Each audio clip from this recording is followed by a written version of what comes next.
سنتوں میں نبی علیہ السلام کے صحابہ کا عمل کیا تھا، انتہائی خوبصورت واقعہ یاد رکھیے اور ارادہ کیجئے کہ کم سے کم 2 لوگوں کو یا 3 لوگوں کو ضرور سنائیں گے. سب ارادہ کر لیجئے 2 3 4 لوگوں کو ضرور سنائیں گے، جہاں بھی موقع ملے سنائیں گے جی.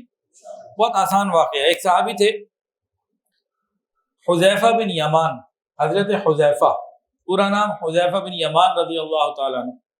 یہ ایران کے کسرا کے بادشاہ کے پاس وہاں کے کسی وہاں ملنے گئے تھے، تو مہمان تھے بادشاہ کے. بات چیت ہوئی،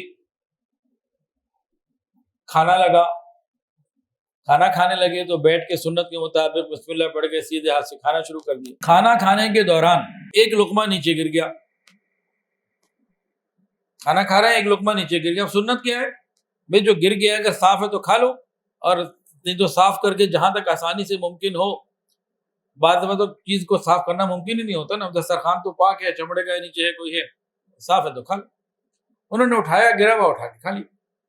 ان کے ساتھ ایک ساتھی بیٹھے ہوئے، انہوں نے ان کو شاید کونی ماری، اشارہ کیا، گویا کہ یہ مطلب تھا کہ یہاں آپ جہاں ہیں وہ لوگ گری ہوئی چیز کو اٹھا کے کھانا برا سمجھتے ہیں کہ کیسے بھوکے ننگے فقیر آگے گری پڑی چیز کو اٹھا کے کھا رہے.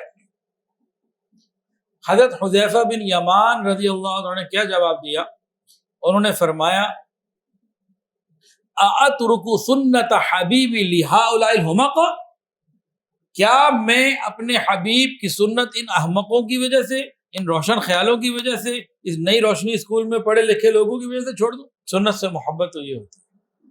اللہ مجھے اور آپ کو، ہم سب کو اس کی عطا فرما دے، سنت کی محبت.